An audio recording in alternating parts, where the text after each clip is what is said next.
Continuando a mensagem anterior, que está lá em primeira carta aos Tessalonicenses, capítulo 4, versículos 14 a 17.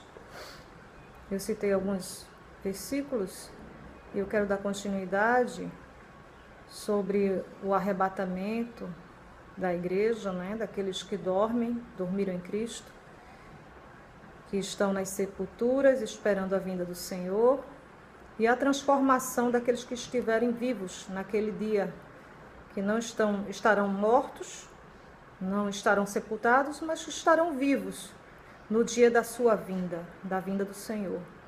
Esses serão transformados, terão um corpo semelhante ao corpo de Cristo ressurreto, e esses seguirão, após os ressuscitados, seguirão sendo elevados às nuvens, a encontrar o Senhor nos ares.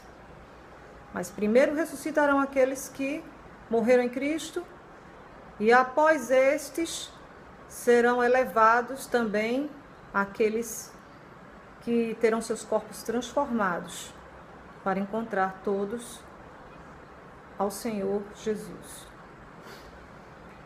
Jesus disse lá no Evangelho de São João, capítulo 5, versículo 28, ele falou: não fiquem admirados com isto, pois está chegando a hora em que todos os que estiverem nos túmulos ouvirão a voz do Filho do Homem e sairão. Os que fizeram bem para ressuscitar para a vida, e os que fizeram mal para a ressurreição da condenação. Fazer o bem aí não se trata de obras, porque a palavra diz que as obras não justificam e não nos fazem merecer a salvação.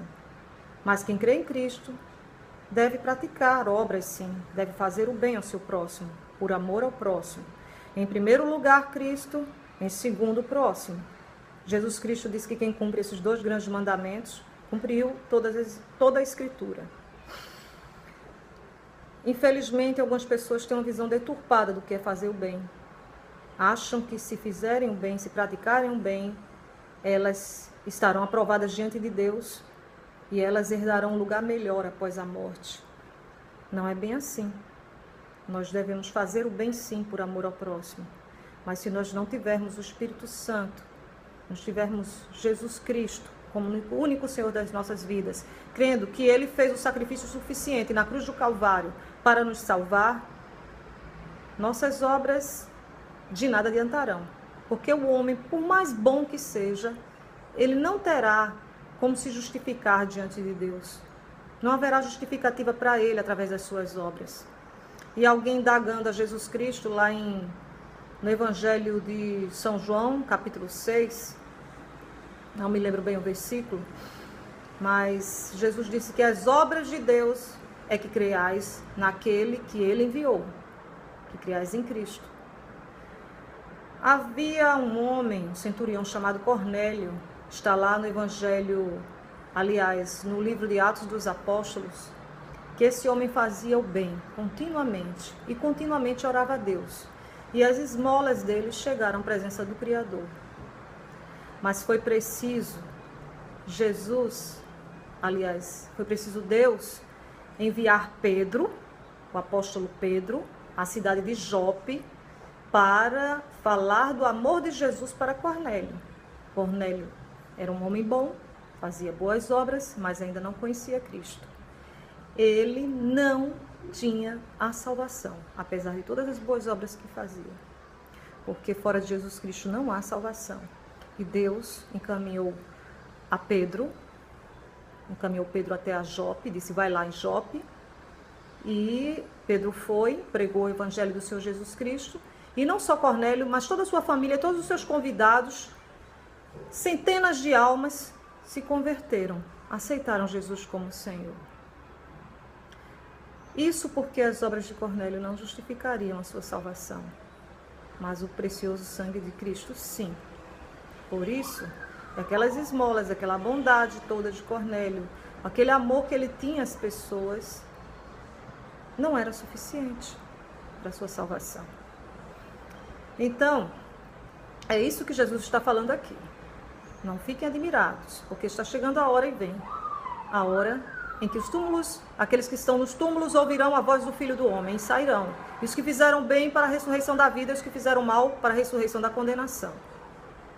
Ainda sobre dormir em Cristo, nós temos lá em Coríntios 15, 50 a 54, eu já li o versículo 50 e o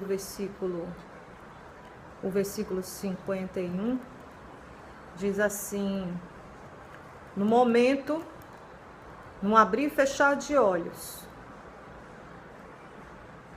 ante a última trombeta, porque a trombeta soará, e os mortos ressuscitarão incorruptíveis, e nós seremos transformados.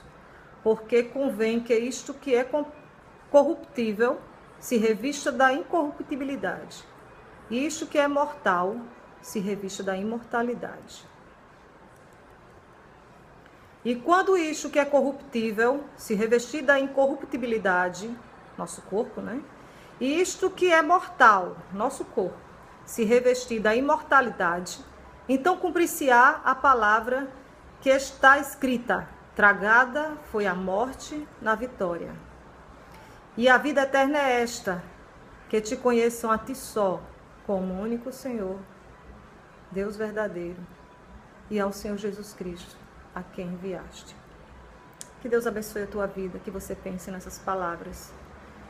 Pense que o dormir em Cristo é a promessa, é receber a promessa da vida eterna. E nessa ressurreição você vai alcançar, essa promessa vai se tornar realidade. Paz para a tua vida, paz para a tua família, em nome de Jesus. Amém.